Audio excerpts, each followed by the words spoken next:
stolen at birth by a mysterious woman disguised as a nurse. The baby was kidnapped. The baby was gone. Then, suddenly, 14 months later, he's found. Or is he? This is my life, and this is my only shot at solving these mysteries. Barbara Walters with a 50-year-old case that suddenly turned red hot. This couldn't be an easy case, could it, Barbara? A grown man's obsession with finding out if he's the real baby Paul. Hundreds of new leads pouring in. The crib was over by the window. DNA clues, stunning age progression images. If he's not the real Paul, is this man? It's ghostly to see it in person. And finally, the shocker that changes everything. Do you know who stole this baby? Yes, my mother. Is there finally an answer? Who was really stolen at birth? Welcome to 2020 on ID. I'm John Quinones. It was a story that made sensational headlines. A day-old baby snatched from the maternity ward. His parents overwhelmed. Reporters outside their home. A letter from the Pope. And police and FBI agents searching for their lost son. Then, more than a year later and hundreds of miles away, an answer to their prayers. A little boy was found abandoned. The FBI said they believed he was the missing child. But was he? 50 years later, that boy, Paul Fronczak, says the FBI had it all wrong. And with the help of ABC News, a new search was launched. Barbara Walters first unraveled this mysterious tale in 2013. And there may finally be an answer to the question, who was stolen at birth? I want to show you some photographs. Looking at old family photos with Paul Fronczak is a strange experience because the baby in his baby pictures is not him. How do you feel when you see this picture? I feel like I want to find him and hug him and make sure he's okay. Paul has a wife, Michelle, a daughter, Emma, and a fish named Blue. Say hello, Blue. A perfectly ordinary life. The problem, as he recently discovered, it is not his life. This mystery, born of a terrible crime, was supposedly solved nearly 50 years ago. But today it is a paradox, so strange, even his name is not his own. Who is Paul Fronczak? That's what I hope we can find. The crazy, amazing story begins with a villain, an evil woman dressed in white, and a baby stolen at birth, half a lifetime ago in 1964. Lyndon Johnson was in the White House, leading a nation still reeling from the assassination of President Kennedy. A young journalist named Barbara something or other was breaking into television, appearing on the Today Show. And the original boy band was shaking up America.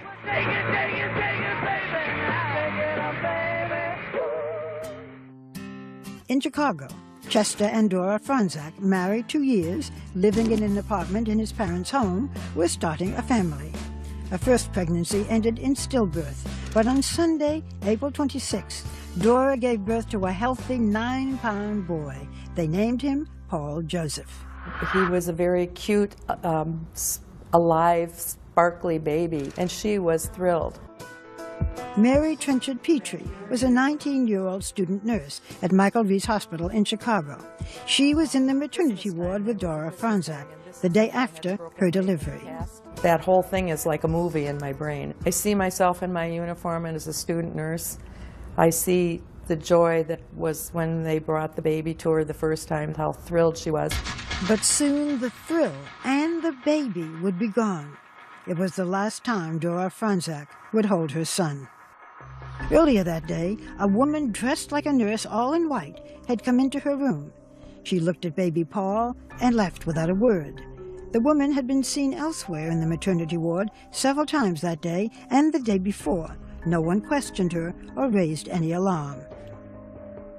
Former FBI agent and ABC consultant Brad Garrett has looked into this case for us. My sense is she was looking for what child she wanted to take. That afternoon, the woman in white returned to Dora Fronczak's room. As I was leaving the room, a woman came into the room. This time, she did more than just look. And did Mrs. Franzak give her her baby? The woman said to her, the doctor wants to see your baby. And she said, oh, okay, and handed the baby to her. The fake nurse was able to whisk Paul Franzak out of the maternity ward, down several flights of stairs, and out of the hospital. Apparently she got in a cab and took off. Easy. Easy, very easy. Just like that, Paul Franzak, less than 2 days old, was stolen from his mother's arms and vanished. The baby was kidnapped. Baby was gone. Mary Trenchard says 45 minutes passed before the baby was missed. They said, do you have the Franzak baby? And I said, no. And she said, well, then the baby's gone. I was like, gone where? You know, and she said, you go back to Mrs. Franzak's room and stay with her. The baby's been taken. There was a frantic search. Nurses turned the hospital upside down. But astonishingly, for several hours, no one told Dora Franzak, the one person best able to describe the kidnapper, that her baby had been taken. Your heart must have been in your mouth. It was awful. Finally, authorities came empty-handed to the maternity ward to deliver their stunning news. And they told her, Mrs. Franzak, your baby's been taken. Is there anything you'd like to add, Mr. Franzak? What would you like to tell the person who took the baby? We uncovered rare archival news photographs and film footage of the case. Here is Chester Franzak, the day after learning that while he was at work as an aircraft machinist handing out celebratory cigars, his boy had been stolen. Do you have an appeal to the kidnapper? I pray that she'll take care of the baby and return him. I don't know what more to say. A distraught Dora Franzak, with Chester kneeling by her side, made a public appeal for the kidnapper to return their son. Would you have any reason to think why she might have taken the baby? The only thing I can think of, she must have been desperate for a baby, that she would come and take someone else's baby away from them, where she couldn't have her own, or she lost hers or something. But even losing the child, I don't think you're that desperate to go and take another woman's baby. If the kidnapper, seen in police sketches, heard the Franzak's plea, she was not moved by it. But others were. FBI agents and police, many working on their day off, searched the city for the phony nurse and the kidnapped baby. They threw out a dragnet, pursuing hundreds of leads and tips from the public. So where do you go from here, Lieutenant? We're still checking out all the leads we have that we're receiving by telephone and other checks that we are making. Authorities had another problem. If and when they found the baby, how would they positively identify him? There was no DNA testing, and blood testing was inexact. Particularly if you go back to 1964-65, extremely challenging trying to match up, is this the child, the biological child of the Franzaks? There was another identification method then in vogue, the shape of an ear. Basically, it's the dimension, size, and the folds of the ear. Authorities were about to get a chance to put the ear theory to the test. 14 months after the kidnapping, a child was found, a boy, apparently the right age, halfway across the country. Was it possible? Might this be the face of Paul Franzak? And I heard the ladies say, "Oh my God, this is my child, this is my baby." Stay with us.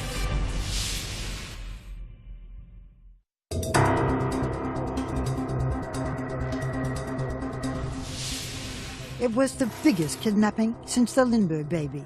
Paul Franzak, stolen at birth by a fake nurse. His angelic face peering from the front page was the last anyone had seen of him. Left behind were an empty crib and 2 broken hearts. A year passed, and then one day their phone rang. 800 miles away in Newark, New Jersey, a boy had been found. The FBI contacted my parents and said, "We think we found your son." So my parents had to drive to New Jersey. And they said, "This is our baby. This is Paul." We recognize him. Yes. Whoever abandoned the baby had dressed him up, wheeled him to a department store in a new stroller, and walked away. You have someone who places a child in a place that's going to be found and found quickly. So it's not somebody that wants this child to die or be harmed in any way.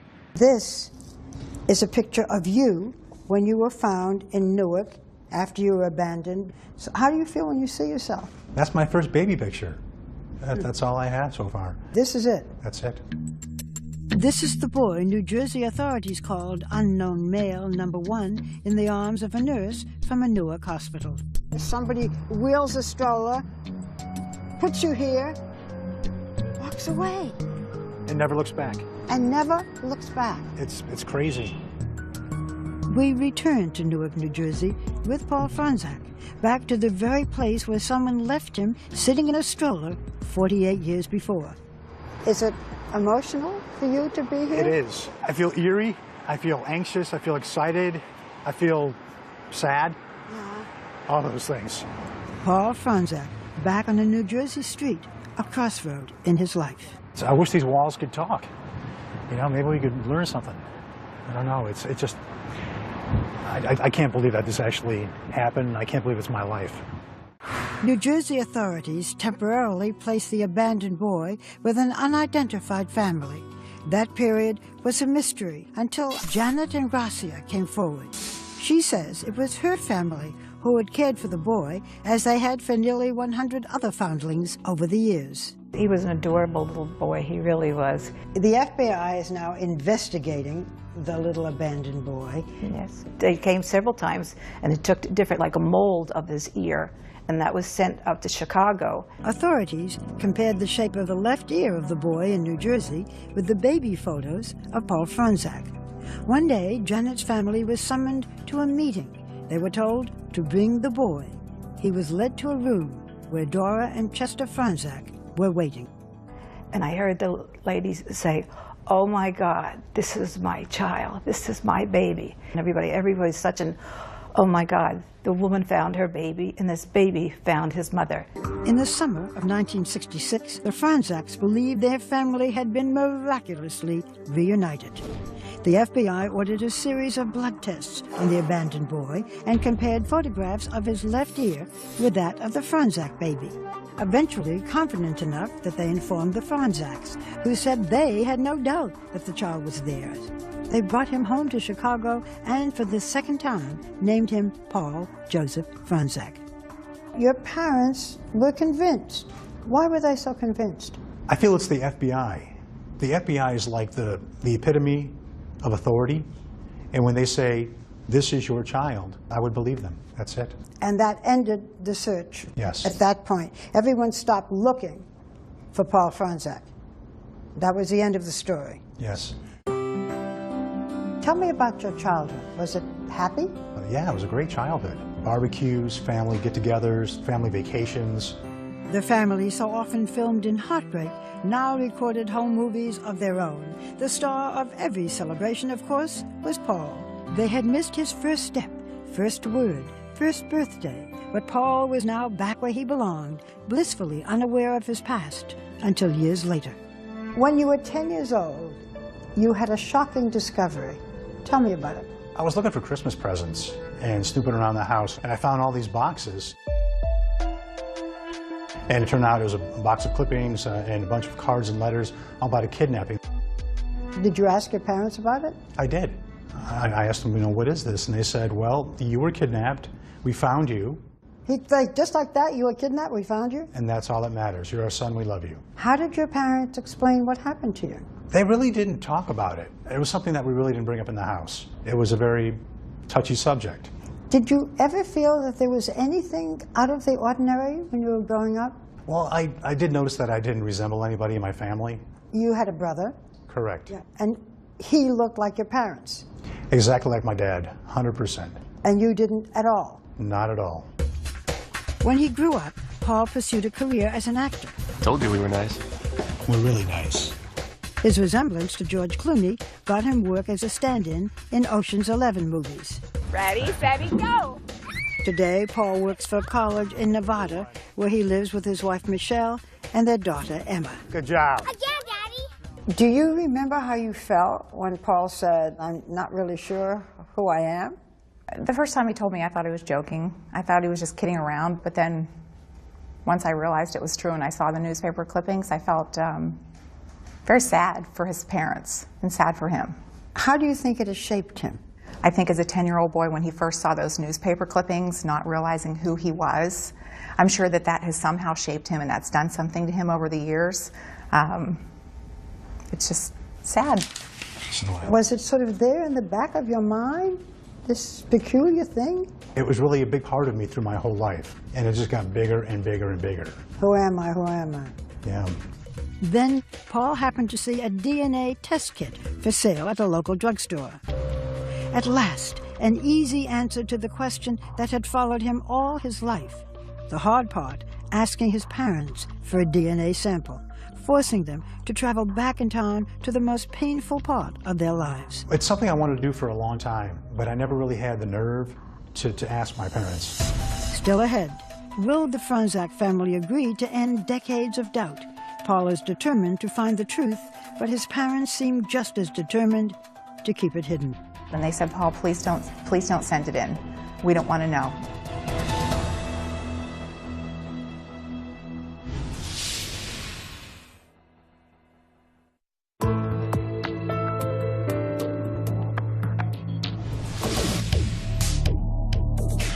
From his home in Las Vegas, a city defined by luck and loss, Paul Franzak took the biggest gamble of his life. After decades of wondering, of suspecting that he might not be the baby stolen from his mother's arms, he asked his parents for samples of their DNA. I think I got him off guard a little bit, because I mentioned to my mom, did you ever really wonder if I was really your child? She said, yeah, we thought about it. I said, well, what if we can find out a way? And they said, well, yeah, we'd like to know. And then I went and got the DNA kit, and it was all done in 5 minutes. But later, second thoughts. Were you ready to handle whatever secrets might come out? Yes. Were your parents ready to handle the secrets? No. They called me and they said, we don't want you to have that test done. And if you do it, we don't want to know. I had the packet ready to go on my desk in my house for about 3 weeks. And I would pass it every day, fighting with whether to do it or not. And finally one day I told my wife, I said, you know what? I have to do this. I really need to know. It was the answer that he had anticipated and feared. The results were in. The test that would tell him if he'd been living a lie. Describe the moment when you got the results of the DNA test. I got the phone call. I found out that there was no remote possibility that I was a Franzak child. And all of a sudden I felt the color drain from my face. And I said, are you okay? And he said, I don't know. He said, I feel a little dizzy. I need to stay in my chair right now. And all of a sudden I started thinking, I don't know anything about myself. I don't know how old I am, my heritage, my birthday, all these things that people take for granted. Everything I thought was my life wasn't. He said, I don't know anything about myself. And I said, well, you do. You're my husband. You're Emma's dad.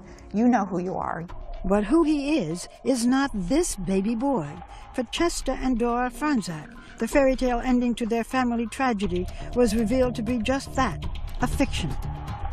How does a loving son say to his parents, you are not my biological parents? That was another hurdle I had to go through. My dad's 82, he has a hard time hearing on the phone. And my mom, I knew she would be very upset. So I really thought the best way would be to send them a letter. Would you read it? Sure. All right, so it's Dear Mom and Dad. First, I am your son and always will be. I love you both, and that will be forever. I am not the kidnapped baby that you had stolen from your arms on April 27, 1964. This means that the real Paul Joseph Franzak may still be out there, alive, not knowing who he is. I know this is hard for you, but this is also about me at this point. What was the reaction of your parents?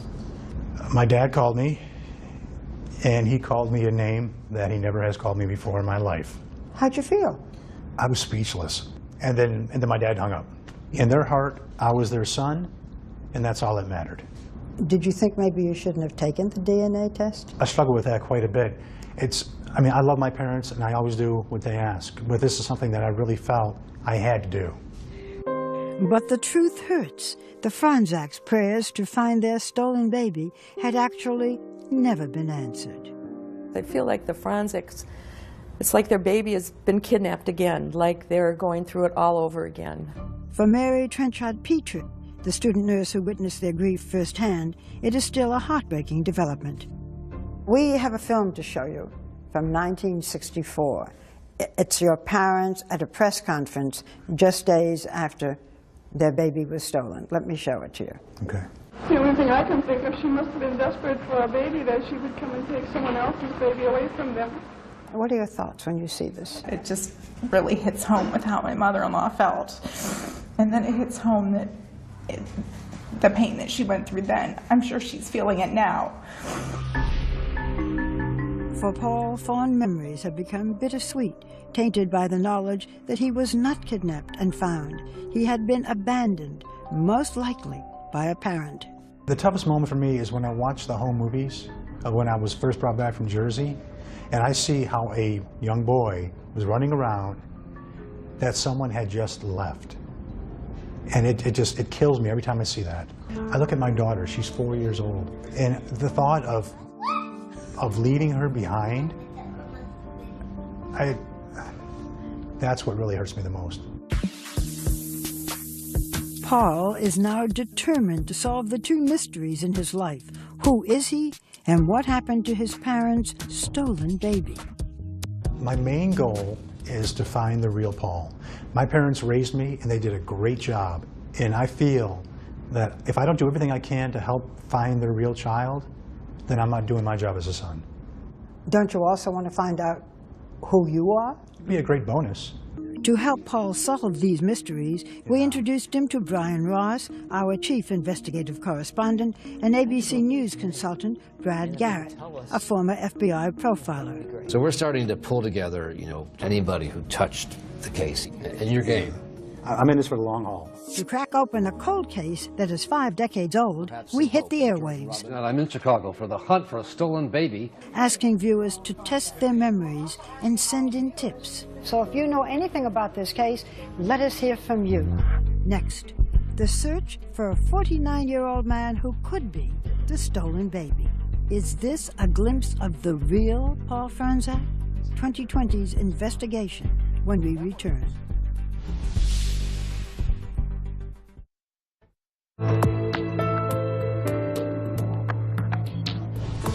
For decades, Paul Franzak had harbored doubts about whether he was really the baby stolen from a Chicago maternity ward some 50 years ago. And DNA tests had finally proved he was not the real baby Paul.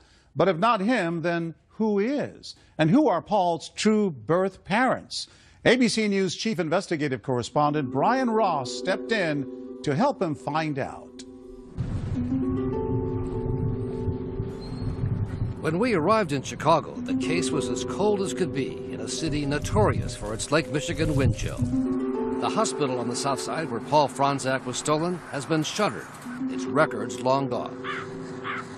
Do you have any further clues? No, sir, not at this time. And the key detectives, even most of the reporters assigned to the story back then, are all dead. But there is one clue, and really only one clue left.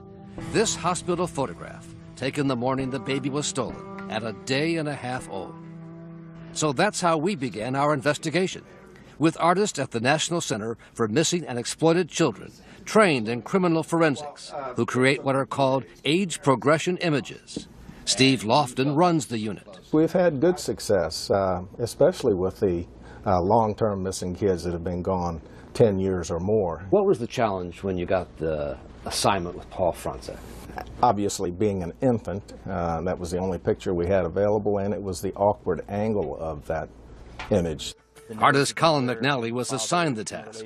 Working from family photos of Paul's parents and brother, it became a kind of jigsaw puzzle, fitting distinctive features from each of the family members into a blank face. And then, for the first time, what the real Paul Franzak could look like, 49 years in the making. From blank face to a handsome man in a dark shirt who was stolen from his mother's arms and does not know it. I feel good about it. I think it is in the ballpark, yes, sir. That if he's alive, there's someone who looks like that. Yes, I would bet on it. The last known sighting of the baby and the kidnapper was at this intersection in the Chicago neighborhood of Bridgeport, where a cab driver told police he had dropped them off after picking them up at the hospital. The search went on for days in 1964. Hundreds of police officers and FBI agents were involved. And our consultant, former FBI agent Brad Garrett, says it is likely the kidnapper had some ties here, given past infant abduction cases. They tend to be from the community where they take the child. So we did our own door-to-door canvas with the image from the Center for Missing and Exploited Children and another one produced by artists commissioned by ABC News from the Michigan firm Fojo.com. Some of the old-timers in Bridgeport remembered the case. I do remember that baby being stolen. You don't recognize these pictures? But that was about all. So then, on the air on our ABC station in Chicago, Channel 7, to show the new age progression photos. What he might look like. And within hours, the tips began to roll in.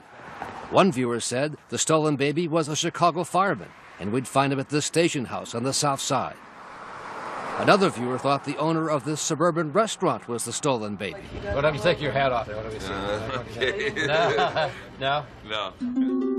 But another lead gave us new insight into the woman who kidnapped the baby. She may have tried to steal another baby a few weeks earlier from the backyard of this home, also on the south side of Chicago. And all of a sudden, I heard my mother scream, oh my God, that's her. And Mom was pointing at the old black and white TV set, saying, that's the woman who was in our yard, trying to take Nicole. Joan Rome was a teenager at the time, and her niece Nicole was 10 months old, in a baby carriage, while Joan's mother took down the sheets from the laundry line. The woman had taken the mosquito net off Nicole's buggy and had her hands in the buggy ready to grab Nicole. She says her family called the local police precinct, but that there was never any follow-up.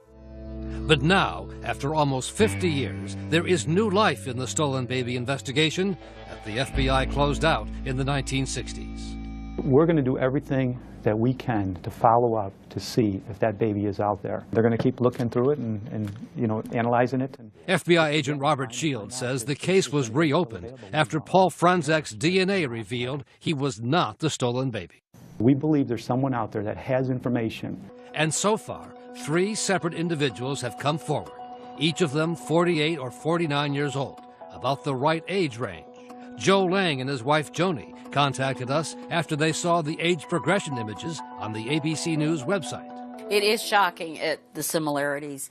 The hairline, everything is a match. Rub it around in there. Lang volunteered to have his DNA tested, telling us that he learned at the age of 8 he was adopted under what he called suspicious circumstances. It was much the same story with Cody Hall of Loveland, Colorado. His wife Pamela contacted us after seeing the story on television. The baby picture really reminded me so much of Cody that it gave me chills. Hall said he wanted to take a DNA test because he never knew his birth parents and was told he was just found somewhere by a relative. She just said she found me, but I don't know how that was done. And then there is David Fisher, who lives outside Fresno, California. I do believe there's a chance that I am the stolen baby. As he provided us with his DNA sample, he told us how his wife and children saw the ABC News stories. And when they saw the picture pop up, they said, Dad, that looks like you. And when his family added facial hair to the age progression images, there was a distinct resemblance. I was totally shocked when I saw the resemblance. If I had no mustache, it would be me. Despite the similarities, none of those 3 was a match for the missing baby. Then Paul Franzak visited Barbara Walters on The View to cast an even wider net for our search. So tell us what your quest is. The main quest is to find what happened to Paul, because a tragic thing happened to my mom. Paul Franzak, the real baby who was kidnapped. And a viewer thought she knew the solution to this 5 decades-long mystery. A friend of hers in Dallas by the name of Sam Miller. There she sees this picture come up on TV, and she called me. She goes, "You're going to think I'm out of my mind." This is the picture? Yes. It's ghostly to see it in person that large. Yeah. Not only does Miller look a lot like one of the age progression images we had produced, but look at the baby pictures.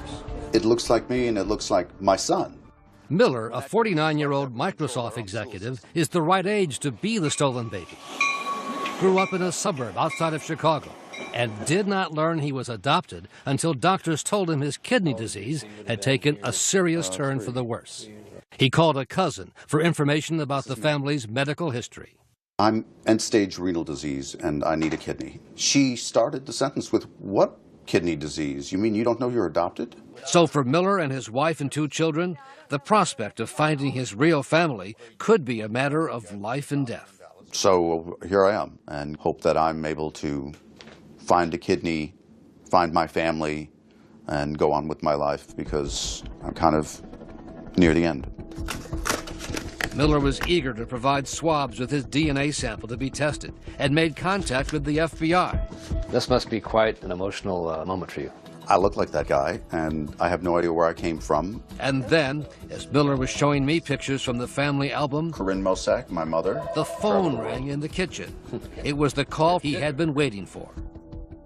This is Sam. The phone call that would resolve it all.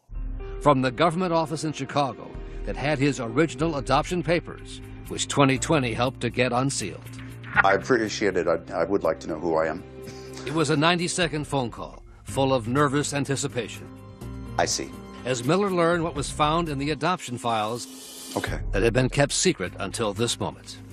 My birth mother was Sheila. If true, that meant that Miller had not been stolen, but given up for adoption legitimately. Not the stolen baby? No, they found my original birth certificate. For Sam and his family, hugs and tears and disappointment. You okay? Yeah, we'll be fine. And a new search for a family he now needs to find as he faces a kidney transplant to keep him alive. I have a brand new search. For us, it was back to Chicago and the discovery on the 2020 tip line of what, amazingly, would turn out to be an even more intriguing lead about who the kidnapper might be. Do you know who stole this baby? My mother.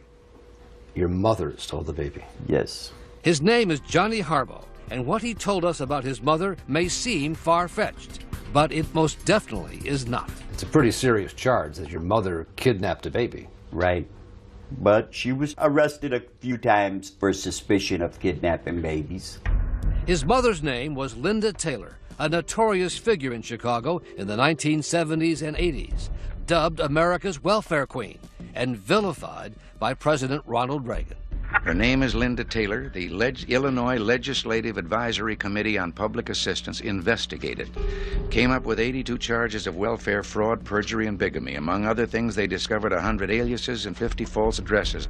We began to look for her after our 2020 tip line provided this clue. The baby was stolen by a lady known as the welfare queen. She had many, many schemes to get money and would have most likely sold the baby. Linda Taylor died in 2002, but we found her son living in a Chicago suburb, prepared, he said, to finally tell what he knows about his mother and the stolen baby. Did he have a name? He had a name, but we called him Tiger. Harbaugh said he was a teenager living in this house in Chicago when he came home to discover a new baby. Was your mother capable of stealing a baby? My mother was capable of anything. Not only stealing a baby, but she could steal you. She was just that kind of woman. You know, she done however what it took for her to survive. Harbaugh said his mother was a master of disguise, could pass as white or black, Puerto Rican or Hawaiian, in her schemes to collect fraudulent welfare payments, sometimes posing as a doctor or a nurse. She had a room with nothing but wigs and nurse dresses and shoes. In the 1970s, when Linda Taylor was put on trial for welfare fraud, Miss Taylor, can we talk to you for a moment? She actually came under investigation for stealing the Franzak baby. From one newspaper account, one of her ex-husbands told agents that Miss Taylor appeared one day in the mid-1960s with a newborn baby, although she had not been pregnant. That would not surprise me. Isaiah Gant was Linda Taylor's lawyer at the time and told 2020 she never admitted anything, but he wouldn't put it past her to snatch a baby. The woman was just a chameleon. She could be anything. So I couldn't rule out the possibility that she could be involved in something like that. Her son Johnny says he came home from school one day and the baby was gone, taken, he believes, by one of his mother's boyfriends to Tennessee. But you're sure about this? I'm positive. Harbaugh said the man who took the baby worked at what was then the American Rivet Company, A former employee there confirmed to 2020 the name Harbaugh gave us and said the man indeed had moved to a small town in Tennessee. Our 2020 investigative team went to Tennessee, to the town of Sevierville, but we could find no current record of the man who supposedly took the stolen baby here so many years ago. What would you say to the Franzak parents, Mr. and Mrs. Franzak? They had their baby taken away a day and a half old. Back then, I was young, a baby, you know, and I seen so many of them. I mean, there's nothing I could say to them. I mean, I couldn't apologize enough for not turning her in. Cold comfort for the Franzak parents so many years later. When we come back, Paul's search for his birth family gets his first big break, a DNA match. Oh, this is close. This is good, right? But will it be enough?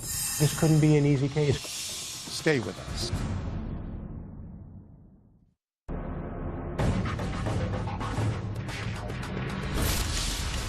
For Paul Franzak, a mission has become an obsession.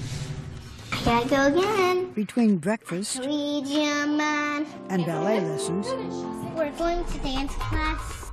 he is on the hunt. I work a full-time job, I have a family, but this is my life. And this is my only shot at solving these mysteries. So I put as much time as I can. Everyone goes to bed at night, I'm online researching.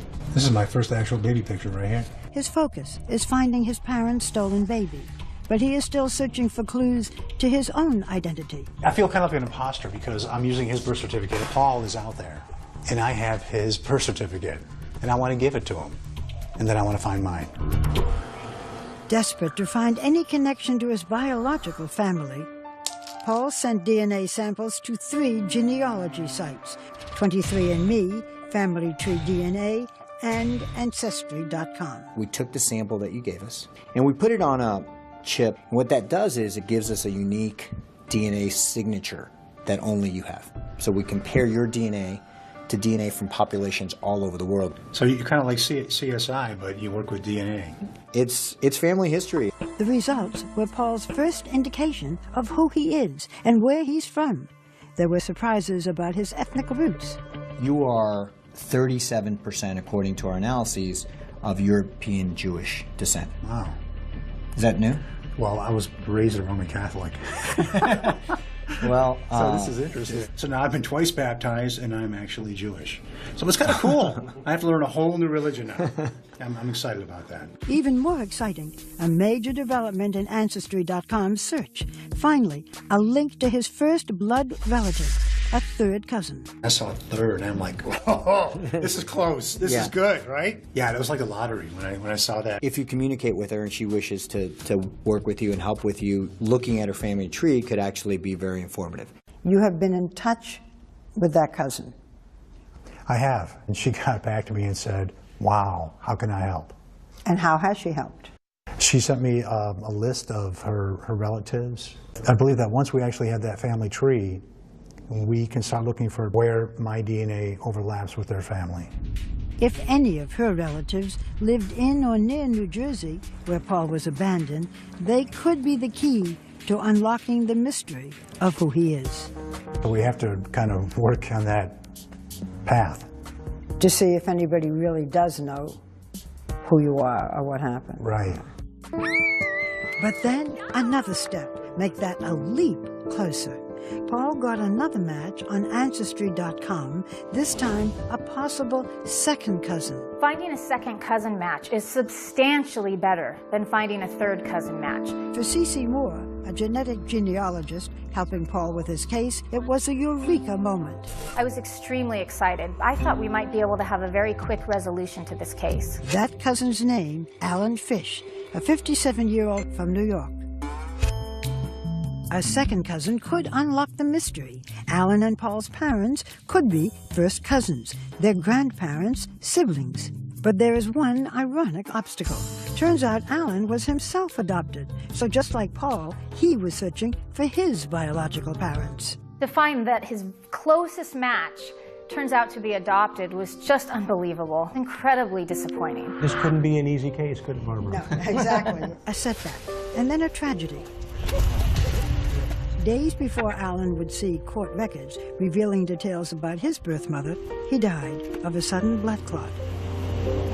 Alan's children and widow Randy are determined to carry on Alan's search and to help Paul with his.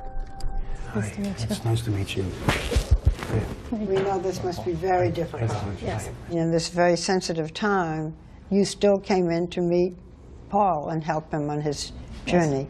Why did you want to do this? All 4 kids at the same time said they want to honor Alan's memory and finish this. He was so excited to meet you. You know, to have this happen, my father passing away just days before he meets him, it's just surreal. I can't believe it. Was your husband very curious about Paul? Yes. What did he want to know? He wants to know everything about him. This is amazing, and thank you for continuing this, because it's going to be an interesting journey. Yes. The next step in that journey, tracking down Alan's birth mother. With 2020's help, the family got her name. Age 16, born November 18th, 1940. If found, she would be Paul's closest relative so far. Paul's hope is that every clue brings a tragic mystery closer to being solved. Look at all these people. This is all your family. Are you getting to be more hopeful that you'll find out who you are, who Paul Fronczak is, the whole story? If it's possible to be more hopeful, because I'm really a hopeful guy. Yeah. And I still think we're going to solve both these mysteries. Wouldn't that be great? Yes. It's going to happen. With the help of Cece Moore and her team, Paul Fronczak did eventually learn the name he was born with and the identity of his birth parents, both of whom are now deceased. He also learned he has a twin sister, but as of 2016, her whereabouts are unknown. Meanwhile, the FBI search for the real baby Paul remains open. And as for Sam Miller, who looks so much like the age progression drawings, he was able to find a donor and received a kidney transplant. I'm John Quinones. Please join us next time for another edition of 2020 on ID.